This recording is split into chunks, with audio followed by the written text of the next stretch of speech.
Good evening, ladies and gentlemen. Thank you for joining me for another episode of Campbell Talk. And today we have a wonderful guest for you. Her name is Indira Case, and she's going to come on next, and we're going to be talking about youth and HIV. And as always, we've started this whole series. In February, we talked about HIV in the Black community. In March, we talked about HIV in the Black woman. And in keeping with our different themes and how we address different things, we're kind of like really breaking it down and getting into those little pockets, right? Because we don't really talk about youth and HIV, and we don't really talk about young adults and HIV. We don't really talk about, you know, HIV among Black women, Black men, and so on and so forth. So, this is an opportunity for us to dive in and have conversations around how do we uh, have these conversations? How do we address some of these things? And as always, we'll bring you a little bit of education somewhere in the middle, and then we'll also hear from our guests about what they're doing and how you can kind of like find them and support what they're doing, and we just grow together, and that's what we're here for. We're here to learn and grow, because when you learn something, and it makes sense, then we kind of like grow from what we learn. So thank you for watching. Please like, share, um, and if you have questions or comment, please definitely put them inside the comment box. We will try our best to get all of them answered on air. And if it's just a general comment, we'll try to get it up on the screen. So shout out to our our followers who are or watch us every week, and we look forward to you to continue doing so. Please like, share, share, share, share, share. Thank you. We'll be right back.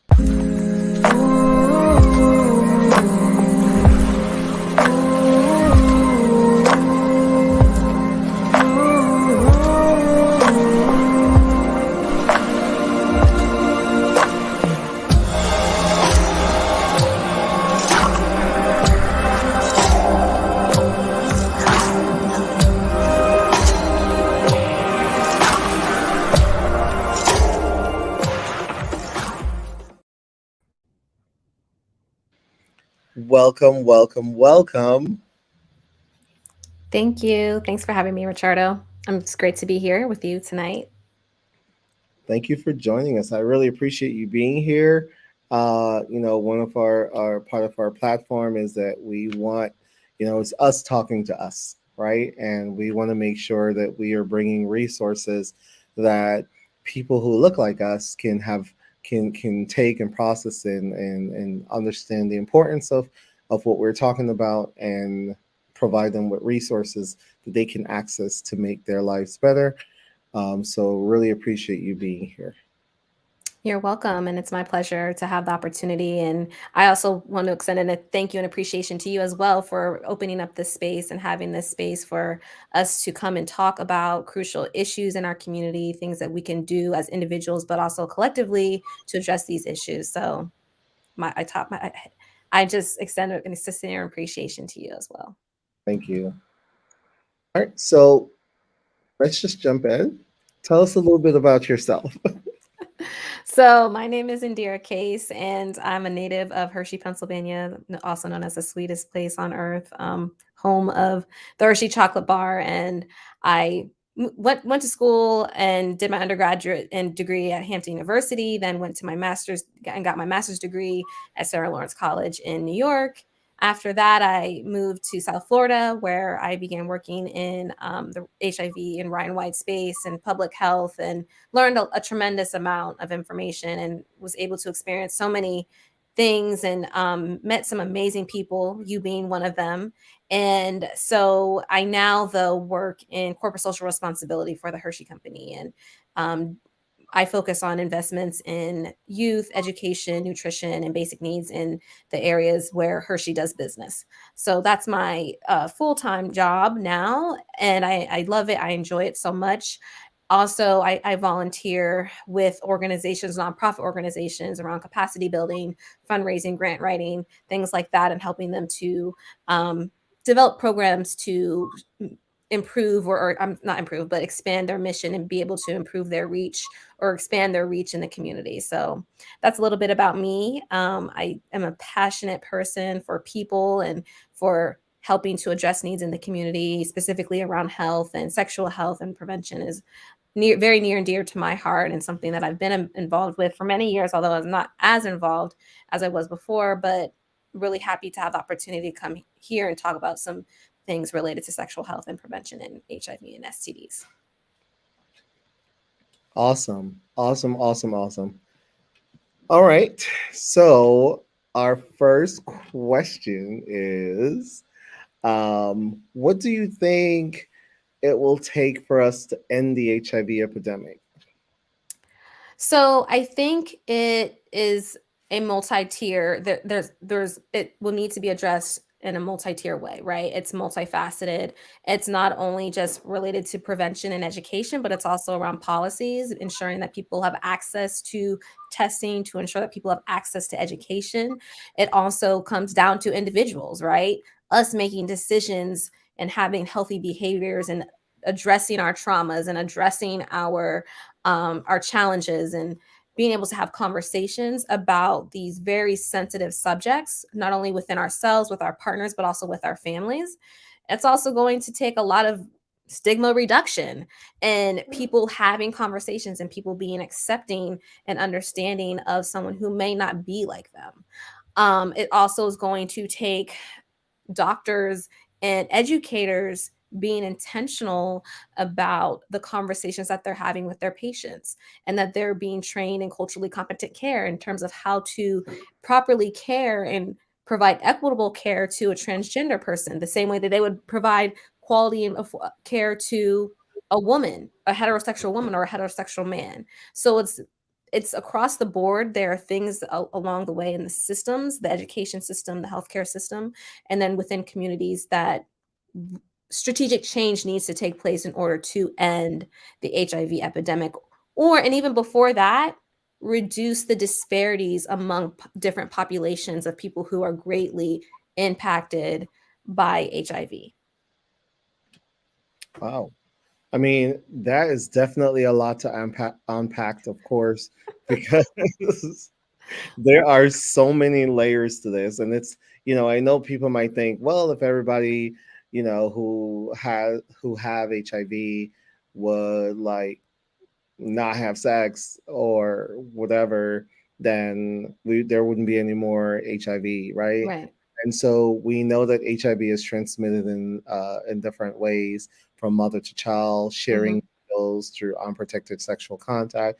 So there are different ways in which HIV is acquired and transmitted in a way, and so it's there are these different levels in which that we'll have to address them, Hmm. uh, and that includes policies, that includes engaging people at different levels of the community, individual, and just kind of like addressing some of those systemic issues, in order for us to be able to move forward. Hmm. So a lot of one of the things that a lot of people don't really talk about a lot is like youth and young adults when it comes to HIV, right? Because we look at youth in our society, at least the youth are the future of Right. of our country, the future of who we are, the future of our race. And so it sometimes is not shocking, not shocking, but it takes me back sometimes when I'm like, why are people not really talking about youth and HIV, right? And I get that sometimes it could be uncomfortable, but a lot of people think that just because they're talking about HIV and STDs, then it's like it's some people may think that they're promoting Right. sex, or Sure. or they're saying, hey, this is your window of opportunity, and it's not. We've had tons of data that says that it's not. Right. you know but people who are having sex are already having sex, Right. and if we can help them to not acquire anything else, or not kind of like having to go down that road, then I don't see what the problem is. So Right. I don't know, how do we begin to even talk or address HIV among youth and young adults? So Frederick Douglass had made a quote that said, "It's easier to build a strong child than it is to fix a broken man." Mm, And so I think that's really powerful, and I think that as aunties and uncles and as educators and as parents and as older adults should not underestimate children and youth and their ability to make good decisions and what they're able to do with more information, right? And that youth are very resilient and they are very capable when given the tools and resources to make good decisions and to do good things in this world. It all has to do with what you're instilling in them, right? And so I think that the narrative of, oh, if you're talking to a teenager about safe sex, that you're then giving them the opportunity and saying that it's okay to go have sex. No, you're giving them information so they can make an informed decision. Because a lot of youth are having sex and don't know what's going on and don't even know really what's happening because no one actually taught them, or they were given false information or things that are not true, or there's a bunch of misconceptions around how people acquire STDs and HIV, and there's tons of just misinformation out there. And mhm. so people, they don't have all of the information, they don't have all the right information. And so it my personal opinion, and I am not an expert and I don't claim to be an expert in this space at all, but just from my observations and what I've seen in this work, is that giving a a person, a child or a youth, a young person, information to make an informed decision is very powerful. And rather than straying away from the topic, because like you said, people who are having sex are going to have sex, but Yep. at least give them the opportunity to, one, advocate for themselves, to be able to go get the resources that they need to protect themselves, and then to also give them the tools and resources to have the conversations with their sexual partners, to be able to openly talk about, okay, well, what are you interested in, what with their sexual partner, what does protection look like for you or for us, to be able to negotiate those conversations before the sex even occurs is extremely crucial. Because in order to prevent HIV and STD transmission, you have to be able to protect yourself. And you have to be informed about the ways to protect yourself. You have to be able to go and get the protection. You have to afford the protection if it's not offered in your community for free. So I think that the narrative of just not straying away from the conversation is a disservice to everyone, and especially the child or the young person. And so having those conversations at the appropriate time and in the appropriate ways is going to help youth make those informed decisions and also feel empowered, right? Because the more you know, the better you're able to make decisions and move through this life and your journey. So that's my personal opinion. Again, I don't have all the answers, but those I think are some of the steps that we can take collectively as a community. And I also think too, we have to get comfortable with having these conversations. It's a little bit awkward. It's a little initially, it's a little bit sometimes taboo, but it's happening. And so we have to be comfortable with having those conversations and be very upfront and transparent about what that looks like, especially for youth who are transitioning into that phase of their life where they will begin to have sex or engage in sexual activity. I think that that's also very important, is just to get comfortable with it and having those conversations. Yeah, and I think there is this fear, right? There's this fear from parents who feel like if I'm going to talk about it, the ideas that they have in their head about how they have those conversation and the things that they're going to say. And I think that it doesn't have to be that scary. That's number one. Right. You can peel it back a little bit. Now, you might have kids or teenagers at different stages, so you want to make sure that your conversations are age appropriate, right? Sure. And Absolutely. so if you have preteens, and these are your folks, is it 12 and under, who might ask questions about, like, they might see condoms at a health fair or someplace, and they're like, what are those? And just be like, those are none of your business, or those are Right. like, really spend some time really talking to your kid about it. And so I remember when my kid picked up a a condom at a health fair, and he was just like, what are these balloons? And I was like, no, these are condoms. And he's like, "What is condom?" And like kids are generally curious anyway. They're gonna keep Right, asking questions exactly. till they feel satisfied with the answer, right? And so as parents, I know sometimes when we don't have the information, we tend to just brush them off, or Mhm, we tend to say certain things or whatever the case is, but we don't. I did not, and mm, we didn't do that in our family. And so yeah, we spent time saying, "Hey, listen, this is a condom," and it was like, "Well, what do you do with it?" Well, when people are having sexual intercourse, they use the condom to prevent them from getting, STDs or HIV, or from getting pregnant. Oh, okay. It was that simple. right, right. But I in that space of time, and this happened in a very public venue, right? Mhm, There were like other people watching, and I remember there was like a lady there who had her son the same age as mine at the time, and she was just like barking him off to the side, like, this is for adults only, none of your business. Goes, and I was like, well, now that just shunning him like that is gonna say, right. I can't talk to my mom When about this. So exactly. now I'm going to talk to someone else. And so that leads to a whole bunch of different issues, right? Because then Sure. now kids are like trying to find information online. They may not get Mhm, the accurate information, or they might talk to their friends about it and get incorrect information. right, You might talk to another adult who may not necessarily provide the right information, but also could put this child in a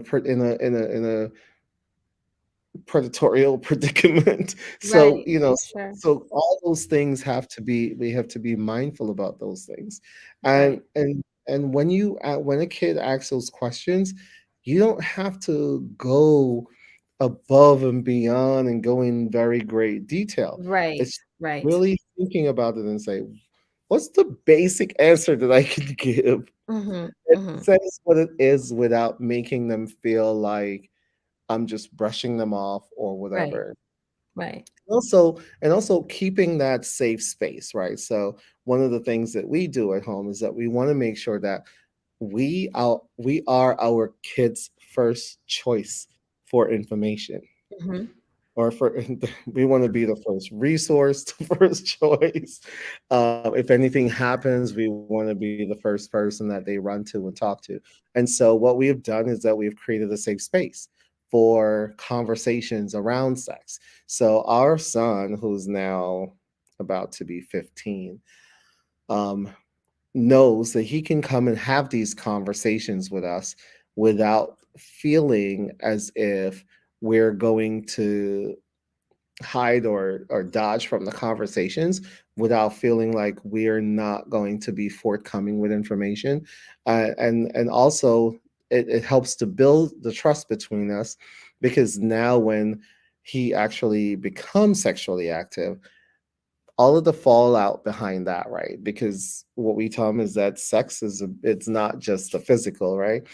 There's emotion, there's financial consequences that goes along with it.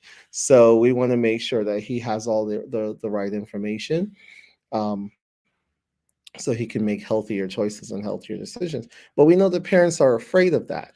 So we want you to know that there are resources available for you to be able to access. And we have resources here where we can provide you with information around HIV and STDs and PrEP and all these other prevention tools that you can use to have conversations with your teens and young adults. So this way we can end the HIV epidemic together. Right, and, one thing that I wanted to add too is that I think sometimes we don't always have the tools or really know how to have those conversations because those conversations were we didn't have those conversations as children growing up or as young adults or as teenagers. Our parents weren't my I know for me, my parents weren't talking to me about it. And so now I don't have children, but I would need to go seek a resource to find out how the best way to talk about it to with my children because I didn't have that. I didn't experience that growing up. And so I think sometimes we have to teach ourselves how to talk with our kids about it, or with our nieces and our nephews, rather than our nieces and nephews and kids going elsewhere to get the information. And I think too, allowing that, like you said, allowing that safe space for kids to come and ask questions, and there to actually be a dialogue and not just a one-sided conversation between the parent and the child, is extremely, extremely important, because your kids should be able to come to you first. They Mm. should not be going else, they should not have to go elsewhere for certain things. And so I think that that's crucial as well, and we sometimes just have to learn how to have those conversations, because they're very, very, very important, and really could be predict a lot of be a predictor for what's to come in the future, or how a child might be able to navigate different challenges and different circumstances. Absolutely. And the relationship building in this particular instance is it builds on as the Right. child gets older, and it takes on into other areas as well. Obviously, everyone will have their secrets and have their things, Right. and that's that. But you want to make sure that you are um, a part of. You want to make sure that you've created that space where the trust continues to be there. Sure. You know, Absolutely. the the other thing too that I wanted to mention was, when you're talking with teens, you want to find, or young adults or preteens, you want to make sure that the information is age appropriate.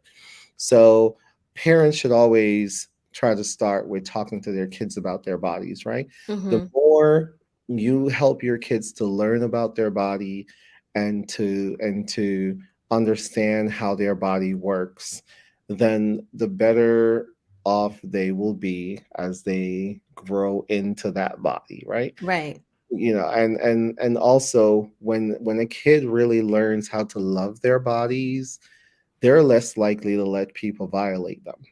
Absolutely. And so that's also the benefit of having these Hmm. talks, right? Right. Is they're less likely to let that happen. And also, when something happens, there are, like, if your child went out and have unprotected sex with someone, and they're not sure if the person's HIV status, there are tools that can help to prevent or block HIV from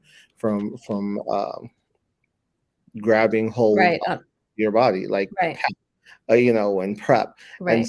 these are things that you can also probably talk about too, in a way that will help to support this process. Um, and not all, and also the other fear here too is that when we talk about teens and young adults, or even preteens having sexual intercourse, it doesn't necessarily mean that they're having sexual intercourse Right. older people or people Right. outside of their age ranges, because a lot of times they're doing stuff with the kids in their age range, but because Hmm. we don't see them as sexual beings half the time, we overlook those things, and sometimes the damage could be happening right under our noses. Right. So we want to make sure that we keep having those conversations. And there are times when you might hear information as a parent that you might want to scream. You might, uh, you might want to freak out. You might want to be like, "Oh my god, what?" And even though you're gonna feel that way, I challenge you to hold it in.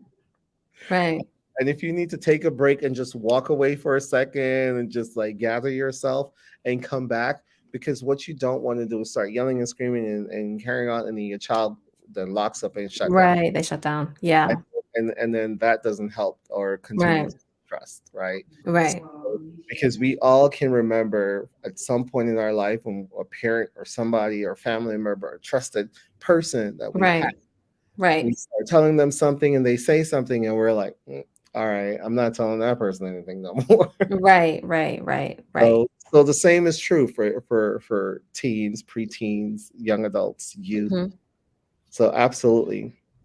How does social media, how can social media play a role in prevention? Because I know young people are just hyped up on everything right now. Right. How does social media, or how can social media play a role in HIV prevention? I think the education piece is extremely crucial again. Platforms like TikTok that a lot of Gen Zers and a lot of younger people do utilize, I think is an avenue and a platform that can really be utilized in a lot of different creative ways to get the education out there and also the right information. I want to stress so much that the right information, especially around sexual health, is extremely important because there's a lot of misconceptions, a lot of stereotypes, and a lot of misinformation because related to sexual health. And Hmm. it's almost it's mind blowing too that this is such a ridiculous statement that it doesn't even make sense that what like you know what I mean. And so having credible information for one, and having it on platforms like TikTok, like Instagram, and Facebook, and different campaigns, and also again, like you said, having people of color, people who look someone I can identify with, talking about these things and educating us on these things, and having these conversations is also extremely important. There's tons of information that can really touch thousands of people just with one post, right? Or one video, one reel, one Instagram story. And TikTok is huge. So there's a lot of engaging ways, and I think that organizations and specifically related to public health are really kind of jumping on the bandwagon to utilize and leverage those resources um, to be able to get in front of this demographic of people, because the prevention piece is the key to not is not just the key, because treatment as well and getting people to their lowering their viral load is also extremely important to ending the HIV epidemic, but giving people the tools and resources is extremely important. I think that also, in addition to sharing the information, I also think creating the space, chats, and different dialogues around what people are experiencing is important, and social media can be used in that way as well. I also think that being able to be anonymous is extremely important, because people don't want their information out there, they don't want their business out there, they don't want people to know that they're engaging in sex, they don't want people to know their number of sexual partners and if they're using protection or not. These are very sensitive subjects again, and that level of confidentiality and anonymity, I can't say it, but being able to be anonymous Right. is also important when we're talking about these things. And I think just having us as a culture normalizing the conversations is important, and we can use and leverage social media in those ways as well, to engage this demographic of people. Absolutely. And I know, like, sometimes people will feel like, you know, girls are different than boys and vice versa and all this other stuff. But at the end of the day, it's about the individual. It's about building trust with your child, with your children. It's about building those relationships.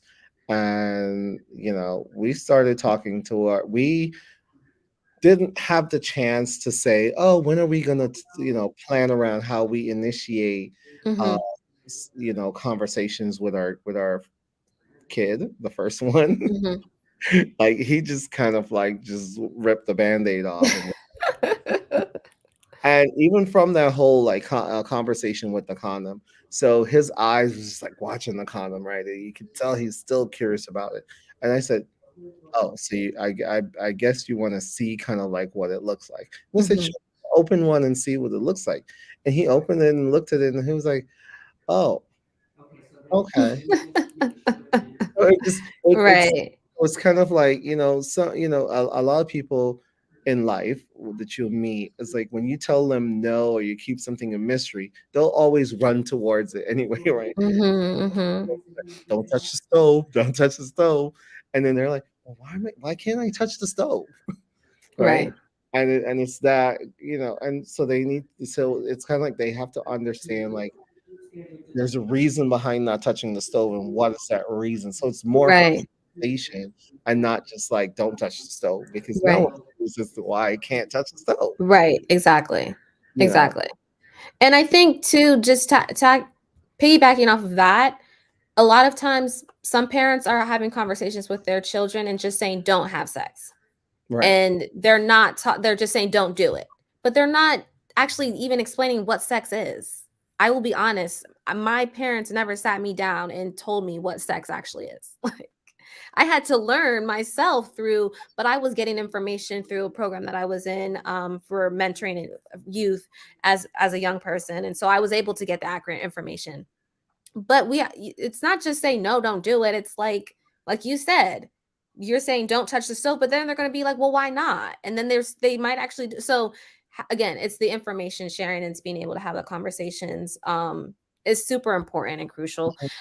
Although there has been a ton of progress made in reducing prevalence and incidence rates of HIV and AIDS, there's still 1.2 million people and counting who are living with HIV and AIDS. That's a lot of people. And so there's still a lot of more work to do. And starting at a younger age and at an appropriate age, when youth start asking and when young people start asking, is when those conversations, like you said, can start to be had, and being able to give them the information that they need to make these informed decisions is going to help, I think. Yeah, absolutely. And I think it also helped with your kids' self-esteem. It also helped them to feel healthier about their bodies and to feel more confident, uh, Right. because they understand where they are and kind of like what's next and what's coming up and all of that. And it's and kids say the darndest things. So Hmm. they might actually surprise you, and you're Right. just, "Oh, okay." And again, I will say, don't panic. Like, if your kid is Right. so, they're like, "Well, this person was talking about sex and blah, blah, blah, blah." Really just try to stay calm, just try to keep the same tone straight across, and just kinda, like, ask more questions, you know? Right.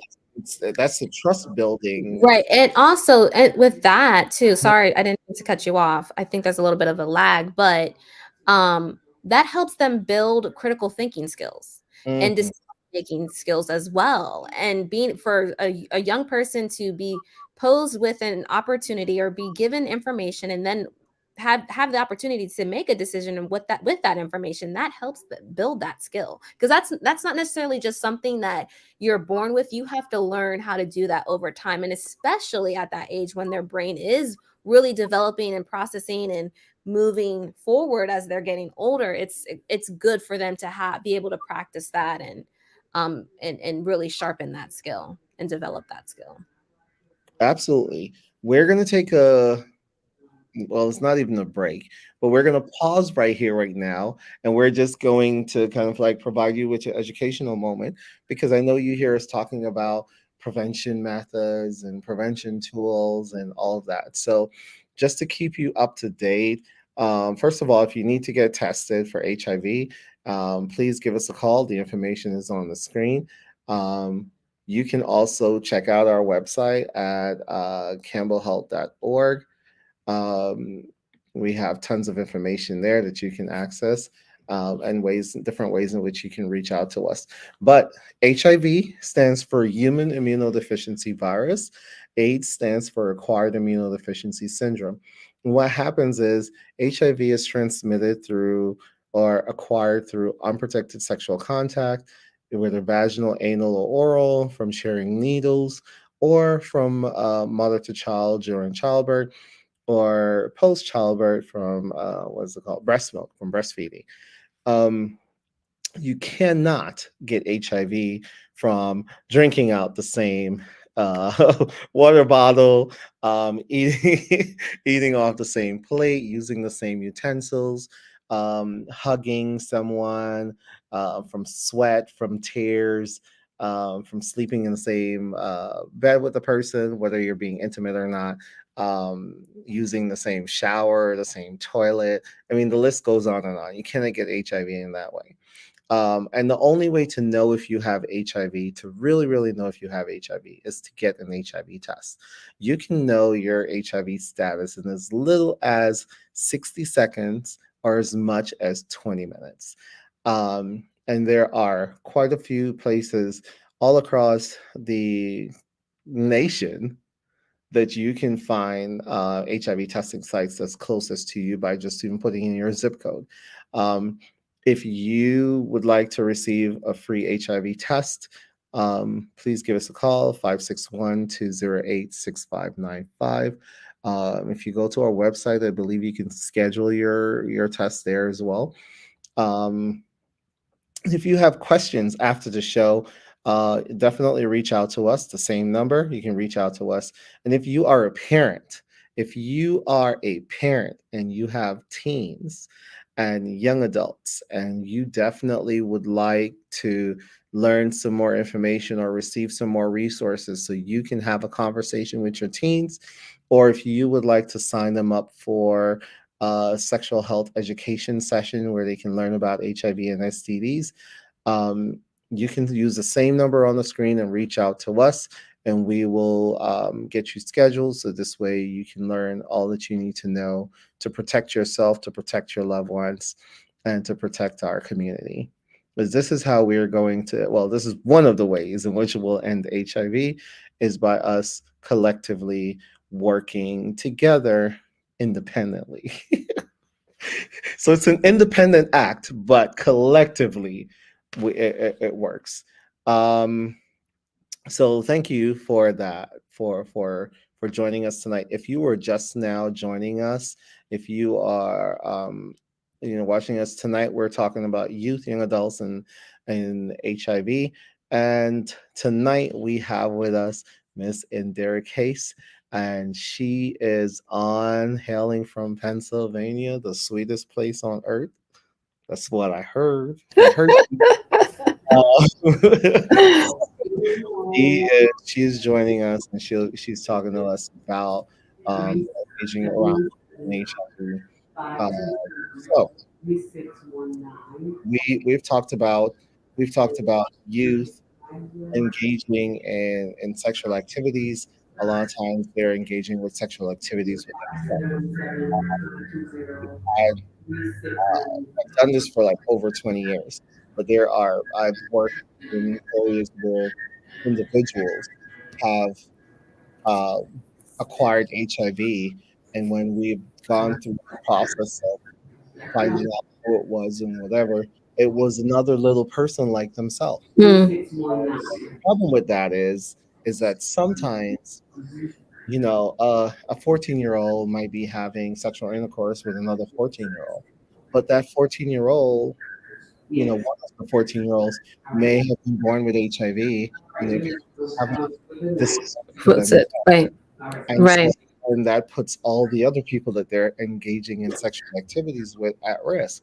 And so these are questions that they can know ahead of time if right, provided with the tools, so they know that they should ask these questions, right. they should wait or whatever. And waiting is important, right?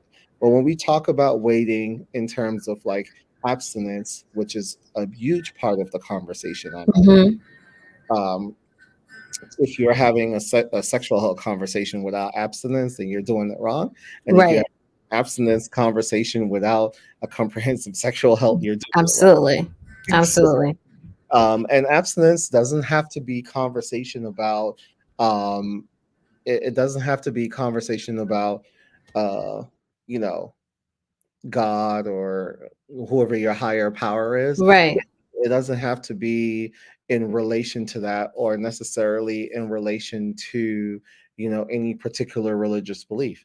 A child, a teen or a young adult or anyone for that matter can choose abstinence at any time, and it doesn't have to be tied towards any kind of religious or spiritual affiliation. Right. uh, so that's also something that um, uh, a lot of times I think people are told, but it's in relation to like some sort of a religious Right. practice. Right. Yeah, for sure.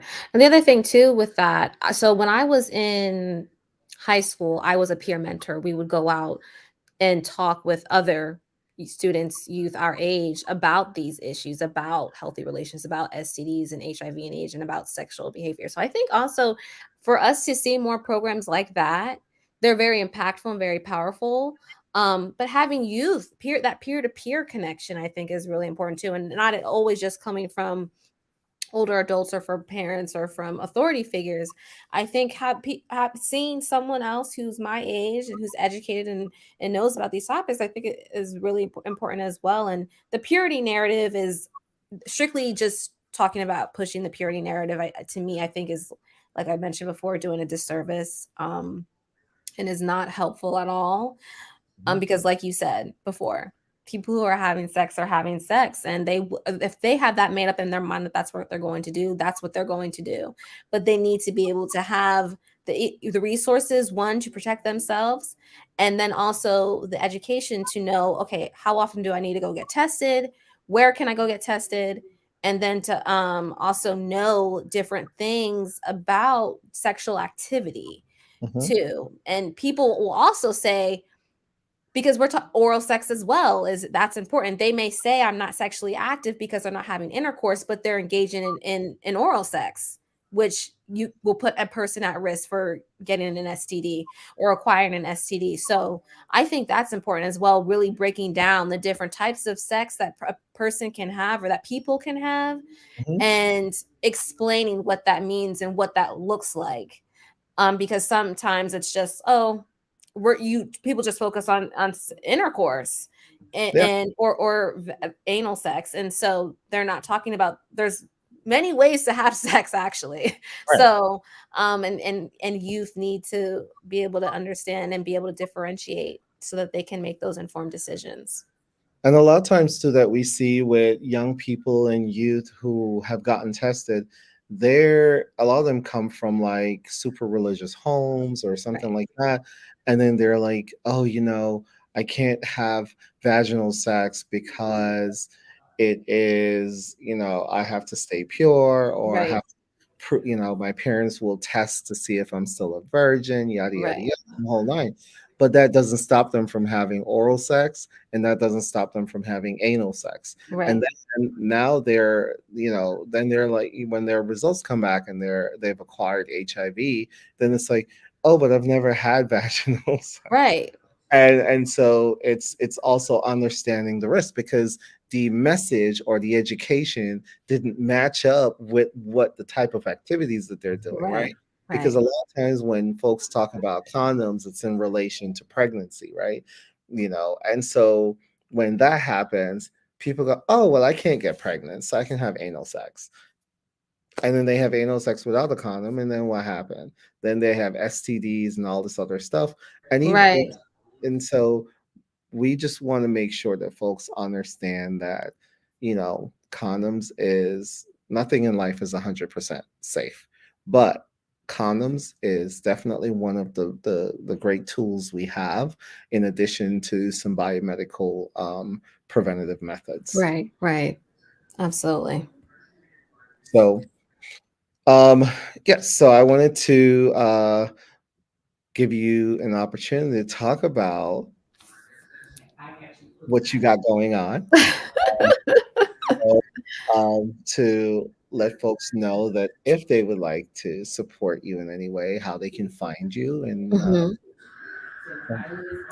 Sure. Thank you for that. So I mentioned earlier that one of my passions is working with nonprofit organizations and capacity building and helping them to develop programs and evaluation, as well as doing grant writing and fundraising. And so, and I do apologize for the background noise. So what I do now, I currently work with 3 nonprofit organizations on various activities and projects, but my real passion is helping especially startup organizations, as well as startup organizations that are founded by people of color, to get access to capital so that they can do have operating costs covered, to ensure that they can hire staff, to ensure that they can implement the programs that are so vital and needed for the community. So that's what I do. It's I have it's volunteer based, and I volunteer my free time, and it's the title, the name of that entity is In Case, in my last name, services, and the our mission is to build community stewardship and have impact. And I really, really, really enjoy working in that space and have been doing that for several years now. Through my professional career, I was able to develop a lot of skills around community impact and collaboration. And so now I'm able to help organizations that are starting up and that need some might need guidance. They might have a vision but may not have all the tools or all know all the steps to execute their mission. And so that's where I come in and I help kind of guide and do some coaching and help point them in the right direction for different funding opportunities and things like that, because it's so, especially for people of color, we don't always have all of the information that we need, especially as being entrepreneurs or being professionals or wanting to start our nonprofits and give back to our community. We don't always have the resources to do that. And I tell you all the time, when you're starting your own business or you're starting your own nonprofit, you're the marketing and communications person, you're the executive director, you're the administrative assistant, you're the technology person, you're the web designer, all of that. And that's a lot. So my goal is to help alleviate some of that stress and some of help reduce the bandwidth that's put on the individual who's trying to get their organization or the business up and running by coming in and helping to bring resources. Because at the end of the day, money is what is going to make, and funding is what is going to make nonprofits be able to thrive and be able to implement their programs and really keep the lights on, but also to do really, really, really great work in the community. And I hate seeing, I've seen so many times people who have great vision and great ideas, but they're not able to get access to capital to then fund those programs and services and then to even pay staff for salaries. Staff salaries. So that's my something very near and dear to my heart. And I've just been blessed to work with so many great organizations and really looking forward to continuing that and growing my skill set so that I can be even more of a support and aid to people and organizations as well. So it is in case services. I can type maybe my email address in the chat if anyone is interested, or you come across or you know someone who has an idea but they just don't know how to get started. I'm happy to be of assistance and support. So I think I can Oh, send a chat and I can send a note in the chat with my email, and please feel free to reach out if you ever have a question or need guidance or would just like to connect. I'm always happy to do that. And again, Ricardo, I thank you for all the great work that you all are doing at CHS. And it's amazing to see your vision come to life and you're able to provide these services that under your own umbrella of an organization. So again, I tip my hat off to you and thank you again for having me. thank you, thank you, thank you. We got you in there, ENCASE, and your Yes. email address is yes, IKSO 519. Yep, at Gmail. and your email is in there. So, folks, if you have any questions or comment about your project that you have, you've always wanted to start, that you may, and what's also really good is that you can probably just powwow about it and get some like pre establishing or Right. pre-starting ideas. Pre-starting, what's the word I'm looking for? You Brainstorming. some brainstorming before you actually jump into a project, and then you're just spinning and trying to figure out Right. where things go and all of that stuff. So Right, right. What I try to do too is, so like you said, like people will have the vision or an idea, but they don't know what like it looks like in practice. It's just like it's like a concept, but I'm able to help them put like the pen to paper and really build out, okay, so what are the tangibles of your idea? What are the deliverables? What does that actually look like in implementation? And so I help assist with that as well, because sometimes like you said, we all have these ideas, but okay, but how do I execute it? It's like, how do I get from point A to Z? Because there's all these other steps that I have to take first. And so that's where I kind of come to help, and we can bounce ideas off of each other. And I can of course make suggestions, and we kind of go from there with ensuring that the integrity of the idea and what that person wants and needs is at the core. So yep, I'm always happy to do that as well. absolutely. Thank you, thank you, thank you for being on the show tonight. I really appreciate you. And I like, ladies and gentlemen, everyone who's watching, I should say, uh, if you again have a youth or a young adult or a preteen in your home and you are just concerned and want to make sure that you have the information, reach out to us. We have resources that we can walk you through. We have a support project in place where we can support you while you're providing this information. So this way you continue to build those relationships. Um, Again, I'm putting up the phone number on the screen is the same phone number that you can call even if you need an HIV test, or if you would like more information about Indira that you've seen on this site, please reach out. Her email is also in the chat. So if you're watching this late, her email and company name is in the chat. And as always, really thank you and really appreciate you for being here. And with that, we say goodnight. All right. Thank you. Have a great evening. Take care. Bye. Bye.